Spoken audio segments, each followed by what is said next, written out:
उस मटकोर को वास्तव में पाखंडवादियों ने वो अपने तरफ बिजनेस के रूप में, एक धन उगाही करने के रूप में उसको मोड़ करके ले गया।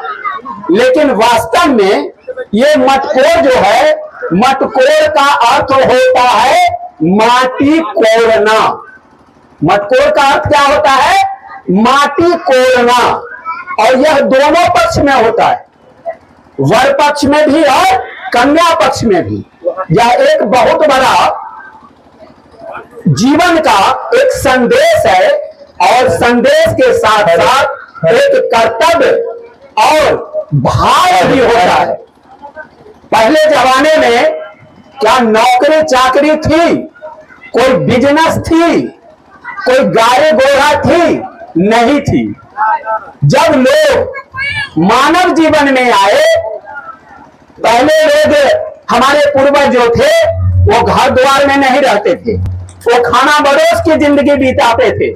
लेकिन जब मानव रूप में आए, जब खेती करना वो सीखे, तो उस समय में सबसे पहला खेती करने का यंत्र जो है, जो इंजीनियर कहा जाता था, हमारे ही पूर्वज इंजीनियर थे। यही बहुजन समाज के लोग ही वास्तव में इंजीनियर हुए। आज आपको खान सर भी पटना में कहते हैं कि वास्तव में जो बहुजन है वही इंजीनियर हुए। तो वह क्या किए कि अस्थायी जिंदगी बिताने के लिए, खेती करने के लिए सबसे पहले एक कुदाल की आविष्कार किया गया, कुदाल बनाया गया। और उस कुदाल से ही, हल से पहले कुदाल बना, उस कुदाल से खेत को काम करके और उसमें बीज बो करके और वो फसल लगाना शुरू कर दिए, और उस फसल से लोग जीवन यापन करना शुरू कर दिए।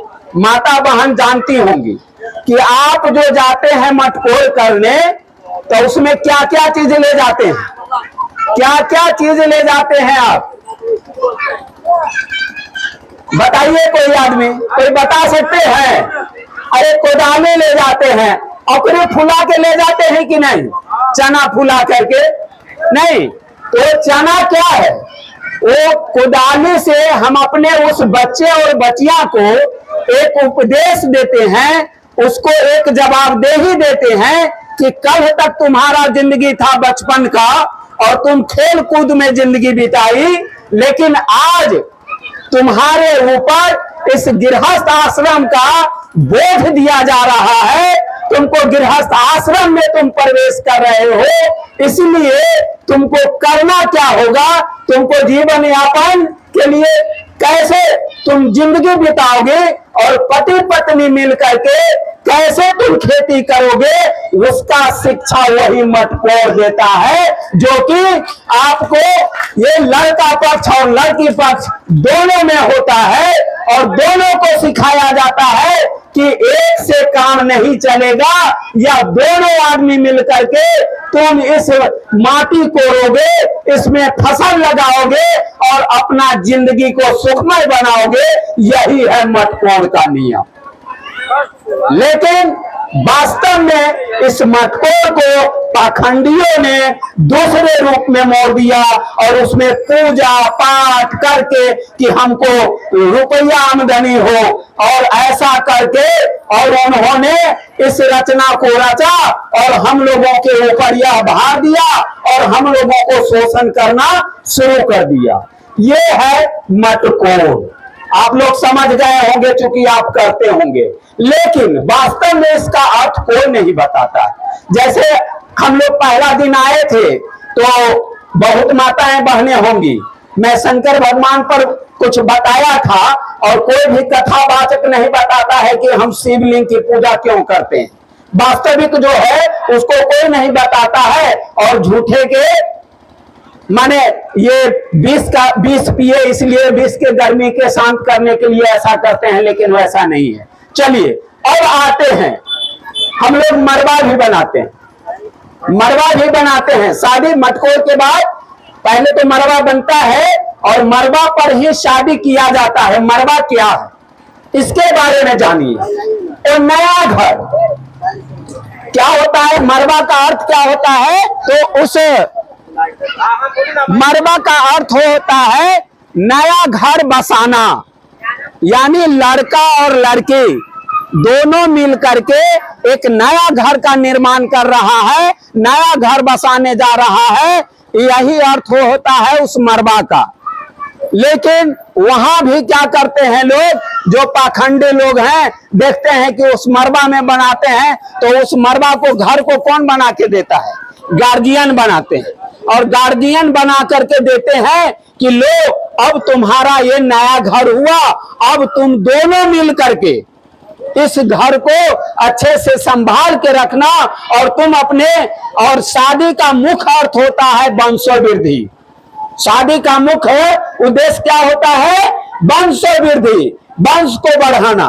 तो ये जब तक एक पुरुष और एक स्त्री, बहुत सारा बात कहे हैं जाति के ऊपर, लेकिन वास्तव में कोई जाति नहीं, एक मानव जाति होते हैं हम लोग। और उस मानव जाति में दो वर्ग होता है, एक स्त्री और एक पुरुष, और वो दोनों मिल करके अगले पीढ़ी को बरकरार रखता है। यानी एक स्त्री और एक पुरुष मिल करके अपने जिंदगी को, अपने इस वंश को आगे बढ़ाने का काम करता है, यही उद्देश्य होता है शादी का।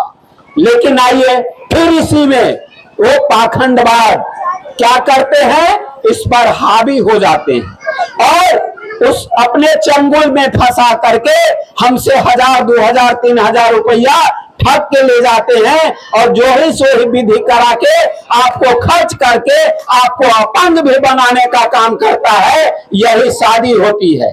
लेकिन वास्तव में यह शादी क्या, किसको होती है? एक लड़का और एक लड़की की शादी करवाता है कौन? दोनों पक्ष के माता हैं और पिता हैं। मैं आज ही आप लोगों को निमंत्रण दे देता हूं कि कल भी आप लोग अधिक से अधिक संख्या में, और उसमें भी मैं माता बहनों से तो और निवेदन करूंगा कि वो आके जरूर शादी देखेंगे कि किस रूप में यह शादी होती है, किसकी प्रधानता होती है। हम लोग शादी से पहले क्या करते हैं?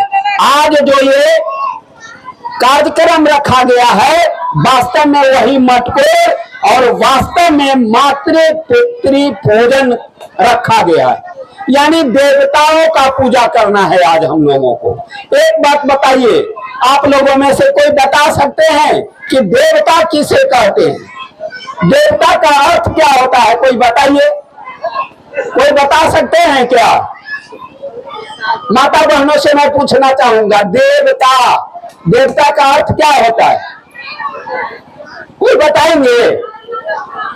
देवता का अर्थ होता है देने वाला।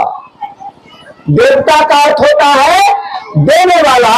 तो वही मातृ पितृ पूजन जो है वह देवता है, वह माता और पिता देवता है। देवता कैसे है? वही ने हमें जन्म दिया है, सबसे पहला जन्म दिया, इसलिए वो माता और पिता क्या है? हमारे देवता हैं। माता पिता ने हमें दूध पिलाया है, माँ ने, पिता ने हमें अन्न दिया है खाने के लिए, वस्त्र दिया है पहनने के लिए, वो देने का काम कर रहे हैं, इसलिए वो देवता है। हर दृष्टिकोण से हमको पोष पाल करके आज ये 20 बरस, 18 बरस, 20 बरस, 22 बरस की हमारी दोनों बच्ची हैं, यहाँ तक के लालन पालन करने का काम, किताब कॉपी देने का काम, दवा देने का काम किसने किया? कौन भगवान ने किया? आप लोगों से मैं पूछना चाहता हूँ, उस भगवान का नाम क्या है? बताइए जरा। ये बच्चे जिनकी आप शादी में आए हैं, जिस मटकोर में आए हैं, उसके लिए मैं कहता हूं कि इनको पढ़ा लिखा करके यहाँ तक लाया, पोष पाल करके, वह कौन सा देवता है? बताइए कोई। बहुत अच्छे, बहुत, इनके लिए एक जोरदार ताली बजा दीजिए आप लोग। वाह, बहुत अच्छा बात आपने कहा, मैं नहीं कहता हूं आप लोग। तो माता पिता ये संस्कार दीजिए आज से बच्चे को। आप संस्कार दीजिएगा बच्चों को, जो संस्कार दीजिएगा वही में पलेगा। एक शब्द इस बीच में भी मैं एक शब्द और रखना चाहूंगा कि आप लोगों से मैं एक कहूंगा, मैं क्षमा भी मांगता हूं इन माताओं से कि एक दारूबाज जो पिता होता है, एक दारू पीने वाला जो पिता होता है उससे बहुत बड़ा हत्यारिन मां होती है। कहिएगा कैसे? मैं इसको भी शुद्ध साबित कर देता हूं। पिता जो दारूबाज होता है, जो दिन रात एकदम नशे में डूबा रहता है, आप लोग बताइए कभी भी, मैं सब लोगों से पूछना चाहता हूं, वो कभी भी अपने बेटा बेटी को जब दारू पीते हैं तो गिलास में लेके कहते हैं कि बेटा पी लो, बेटी पी लो? कभी कहता है कि हमें दारूबाज बापू? कहता है? नहीं कहता है। लेकिन एक माता जब मंदिर जाती है तो ये नन्हे मुन्ने बच्चे को ही ये सिखाती है और कहती है कि माथा पटको और प्रणाम करो और इनकी पूजा करो।